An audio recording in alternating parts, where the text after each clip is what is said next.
Hmm. Hello. Ẹ̀yin èèyàn wa. Ẹ rí i pé Ashley ó máa ń kọjá àyè kó tí ẹ̀ mojú kò mára kò mọ ẹni tó yẹ kóyìn kọjú sí kò yẹ ẹni tó yẹ kéèyàn kọjú sí. Kábíyèsí nìkan ló ṣàmọ̀ ìyẹn nìkan ló lè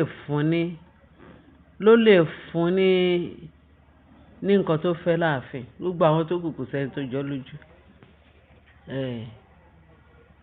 Wọ́n ní títí kan ya onífá kò jọ lójú. Mo ti ṣiṣẹ́ yẹn fún wa pé ṣe ló lọ mú ọlọ́pàá tó fi àrẹ́sì yọ onífá. Ọpẹ́lọpẹ́ ẹ̀dà kan tó rí wọn tó ń ti ìyá onífá sínú mọ́tò tó ń tì sínú mọ́tò.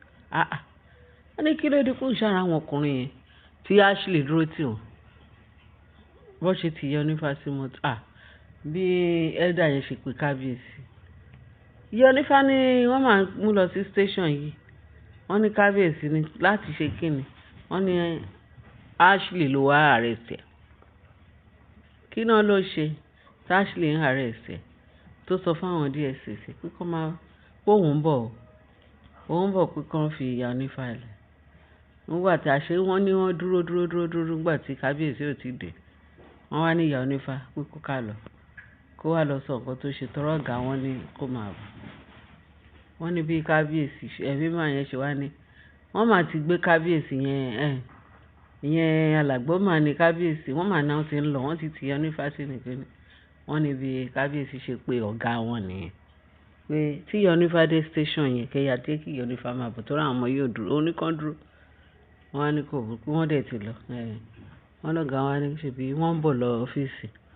Wọ́n ní kí ni wọ́n dé ọ́fíìsì báyìí. Àṣé kábíyèsí sọ pé bó ṣe dé wọ́n ní bó ṣe lọ ní kábíyèsí kan ṣe dé. Kábíyèsí náà wọ́n ní àwọn ọmọ yín ò dúró sí ààfin dè òun. Bóun dẹ̀ ti dé òun ti dé ilé òun ti dé ààfin. Wọ́n náà ti mú ìyá onífá lọ. Wọ́n ní bí kábíyèsí ṣe ń prepare o pé kí òun lọ sí station kóun lọ béèrè nǹkan tí ìyá onífá ṣe tó ń fi dé pé òun tún sọ fún wọn pé kán fi ilẹ̀ tó ń fi ilẹ̀ wọ́n náà ti bọ́ sọ́nà. Kí ni wọ́n dẹ̀ ti dé wọ́n ní kò pẹ́ kò jiyàn pé bí wọ́n ṣe dé station wọ́n ṣe bọ́lẹ̀ nínú mọ́tò pé kán wọ station. Wọ́n ní bí àṣẹ Ògúnjayé ti tẹ̀lé ìyá onífá dé station. Very funny. Gẹ́gẹ́ bá ṣe gbọ́. Wọ́n ní before you know it ṣe lára sán láì ṣe pójò rọ̀. Wọ́n ní bára yẹn ṣe dáhùn tí fẹ́ ni àwọn méjì tó kọ́kọ́ bọ́lẹ̀ àwọn ọlọ́pàá yẹn. Wọ́n ní ṣe ni ara yẹn tó fọ́ wọn mọ́lẹ̀. Bẹ́ẹ̀ bá ṣe gbọ́ wọn náà sọ pé ara ti pa àwọn DSS méjì. Àwọn tó wá sáàfin. Wọ́n ní before you know it ṣe ni níṣe ni onílé wọ́n ní kí kójú má ríbi pé gbogbo ara lògùn ẹ̀. Wọ́n ní station náà fọ́nká nígbà tó ń rí àwọn méjì tó wá mú ìyá onífá ní ààfin. Wọ́n náà rí ńlẹ̀ẹ́lẹ̀ tára ti sàn. Wọ́n ní wọn ò tí dìde. Wọ́n ní ṣe ni ìyá onífá sọ pé èmi ló wá dé kí ló dé tó ń sá ẹ wá fòun sí sẹ́ẹ̀lì ní àbí prison ẹ wá ti òun sí sẹ́ẹ̀lì. Wọ́n ní nǹkan tí ìyá onífá ló sọ. Wọ́n ní kò pẹ́ kó jìnnà bí ìyá onífá ṣe dé ààfin. Kábíyèsí ni òun máa ń prepare pé òun bọ̀ ní station ó ní kíni. Wọ́n ní pẹ̀lú Ashley tó dúró pé yes pé èní lè ní jẹ́. Wọ́n ní ó fẹsẹ̀ fẹ́. Wọ́n ní meanwhile wọ́n ní bí wọ́n ní ìyá onífá sọ fún kábíyèsí pé kábíyèsí kò ní ìdí. Kí náà wálẹ̀ ṣe ó ní àrá ló tún wọn ká. Wọ́n ní ó ṣàṣàlàyé bí a ṣe sọ yìí pé lójijì ni ó ṣe ń bọ́ ilẹ̀ pé òun tí wọ́n ti wọ̀ ní pé kán béèrè ìbéèrè lọ́wọ́ àbí kán tì wọ́n mọ́lé. Pé òun lòún sọ fún wọn pé wá tì wọ́n mọ́lé kí ló dé tẹ̀ ń sá. Wọ́n ní wà tó wọ̀ tó wò sí bóun ṣe yá tètè gbọ̀nà ilé nìyẹn tóun wá ń bọ̀ nílé. Bí àrá ó ti dá méjì ẹni méjì nínú àwọn DSS tó ti dá wọn gúnlẹ̀. Bó dìde bó yè bó òye pé bẹ̀ tó wọ́n ti lọ. pé àṣé àwọn ẹgbẹ́ Ashley wọn náà ti ń dunnú tínú wọn dùn pé wọ́n ní tó Yanifa ò tiẹ̀ lè sọ ọlọ́pàá tiẹ̀ lè wá àrẹ́sì Yanifa wọ́n ní bọ́n ṣe dé ààfin ó dìbò lọ wọ́n ní ṣe Ashley ó gba station sá lọ ó nà pápá bọ̀rọ̀ wọ́n ní kò wá sí ààfin torí ti mọ̀ pé ìjìyà tòun special ni ó wá ń yàyàn lẹ́nu kí ni àwọn tó ń dáhùn nínú station wa wọ́n ní kí ló dé tí Ashley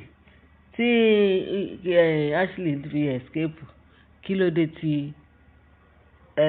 Ògúnjayé ò rí sí Ashley ó ṣe wá jẹ́ àwọn ọlọ́pàá yẹn ni wọ́n sọ pé àrà dáhùn wọ́n ní ìgbẹ́ là ń fẹ́wé òun ni Ashley tó fi ferege ní ààfin nọba ni kí wá ní ìtumọ̀ tó sọ pé òun wá mú ẹ ó ní wọ́n sọ yẹn sí Yanifa wọ́n ní kábíyèsí kí wá ní ìtumọ̀ kan tó sọ pé ó ló sọ pé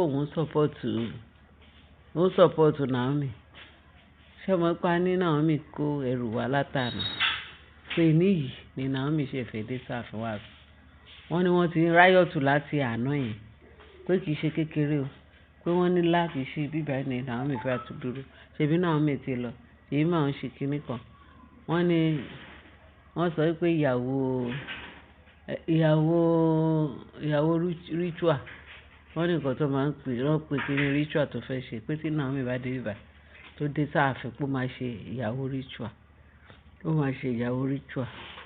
wọ́n ní ìyẹn gan ló dùn wọ́n jù ó ṣe lè jẹ́ pé wọ́n ń pè ní ìyàwó ritual èwo dẹ̀ ni ṣé Naomi fẹ́ kábíyèsí ni ṣé Naomi jẹ́ ìyàwó kábíyèsí ńgbà kan rí kí ló dé tó máa pè ní ìyàwó ritual pé kì í ṣe bí kò gbọ́dọ̀ wá bí kò gbọ́dọ̀ mọ̀ kò gbọ́dọ̀ ṣe wọ́n ní nǹkan tó ń mú Ashley tó fi lọ mú ọlọ́pàá tó bá ní Yanifa máa sọ pé Queen Naomi ni ìyàwó ritual ìyàwó ritual pé nǹkan tó ń pè nìyẹn ó ṣe wá jẹ́ kí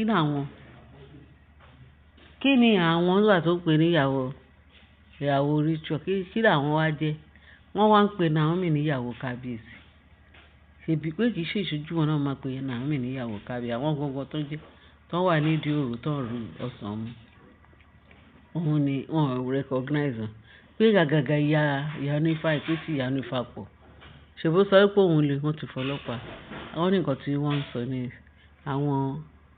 àwọn ẹgbẹ́ tó ń sọ ní ààfin wọ́n ní kò pẹ́ ní Yanifa dé ojú tí wọ́n olùbọ̀wọ̀ ńbo ni Ashley wà wọ́n ní Ashley ti ná pápá bọ̀rọ̀ Ashley ti wà sáàfin torí ti mọ̀ pé kábíyèsí máa fi imú òun dánrin ẹ̀yin èèyàn wa máa ní kí n sọ fún wa torí mi ẹ̀yìn tó àfi nígbọ́ ìkẹsọ́ pa kí n máa sọ fún kí n ta yín lólobó pé kí ni iṣẹ́ Ashley láàfin Ashley ò ní good reputation láàfin Ashley ó ga jù ìwọ ṣe dúró kó dúró dé Ògúnjayé ẹ fi wọ́n lẹ̀ àwọn Ògúnjayé ó ti yà mo ní kí n sọ fún wa jọ ẹ bá mi share kẹ́ bá mi like kẹ́ bá mi subscribe kẹ́ dẹ̀ fi ìtókù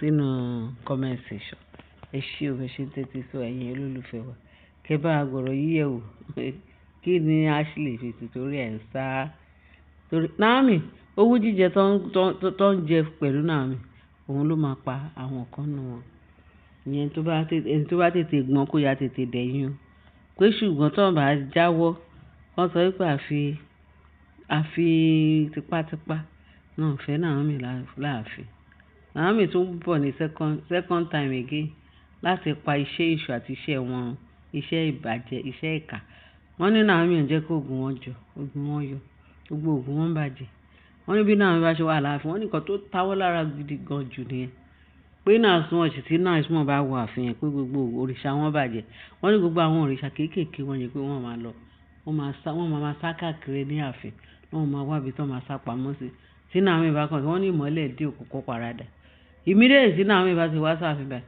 wọ́n múná bẹ̀rẹ̀ wọ́n ní fèrègé gbogbo òrìṣà wọn máa fèrègé náà wọ́n máa jó wọn gbogbo wọn máa lánàá fake ó máa di fake kò sí bọ́n ṣe lè bọ́ òrìṣà wọn ó máa jẹ́ fake fún wọn ẹ̀yin èèyàn mi ó ga o mo ní sọ fún wa kẹ́ mọ̀ bí wọ́n ṣe jẹ owó tó Ashley náà ẹ tún gbélé gbọ́ pé Ògúnjàyí I don't know wọ́n ní Ògúnjàyí pé sọ pé ohun bá ti ń mú wọn débẹ̀ tí wọ́n wo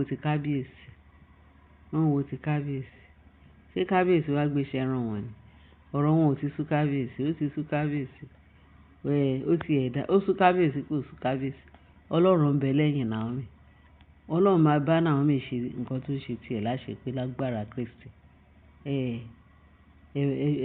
túbọ̀ múra sí ẹ̀yin èèyàn mẹ́fà ìṣèjàre àánú ọlọ́run àbọ̀ ọlọ́run yóò dájú lórí wa ẹ ṣe bẹ̀ ṣe bá wa tẹ̀ka Jésù Olúwa wa amen.